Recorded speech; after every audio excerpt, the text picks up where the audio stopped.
बात उन दिनों की है जब मैं कॉलेज का स्टूडेंट था। अपने कॉलेज की ओर से हम सभी कैंप के लिए एक जंगल में गए थे। हल्की ठंड थी, अतः रात में हम सब ने पूरी रात कैंप फायर के साथ डांस करने, गाने आदि का प्रोग्राम तय किया। मुझे और सभी साथियों को कैंप फायर के लिए लकड़ियां इकट्ठी करने का भार सौंपा गया।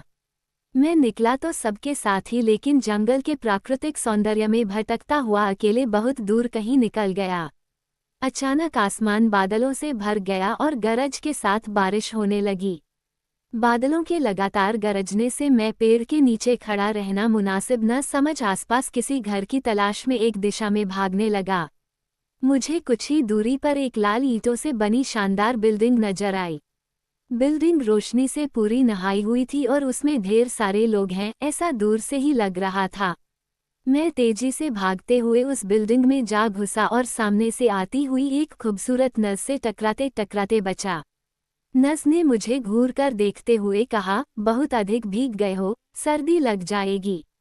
उधर बाईं ओर एक स्टोर रूम है, वहां जाकर जो भी मिले उससे कहना सिस्टर जूलिया ने दूसरे सूखे और साफ कपड़े मुझे देने को कहा है, वो तुम्हें कपड़े दे देगा। मैं हक्का बक्का मुंह फाड़े सिस्टर जूलिया को देखता रहा। मुझे एकदम से यह समझ नहीं आया कि मैं क्या करूं। मेरी स्थिति देखकर सिस्टर जूलिया खिलखिलाकर हंस पड़ी और बोली, पहले तो तुम अपना मुंह बंद करो वरना मुंह में मच्छर घुस जाएंगे, और अब जाकर वैसा ही करो जैसा मैंने कहा है। मैं हल्के से हाँ में सर हिला सिस्टर की बताई दिशा में जाने को मुड़ गया। अभी कुछ एक 10 कदम ही चला होऊंगा कि मेरे कंधे पर किसी ने हाथ रखा। मैं चौंककर पीछे मुड़ा और अपने सामने आर्मी की वर्दी में एक युवक को खड़ा मुस्कुराता पाया।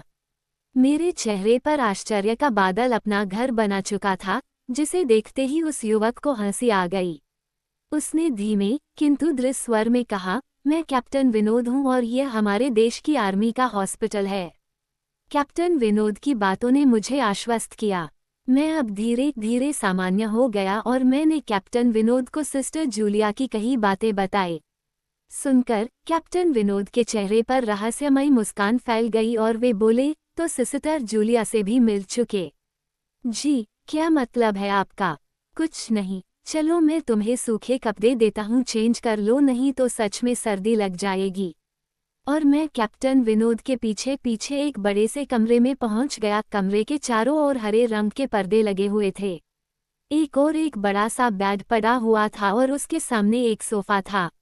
बीच में एक टेबल था जिस पर 2 गिलास, एक बड़ी बोतल ब्रांडी की और 1 या 2 पत्रिकाएं पड़ी हुई थीं।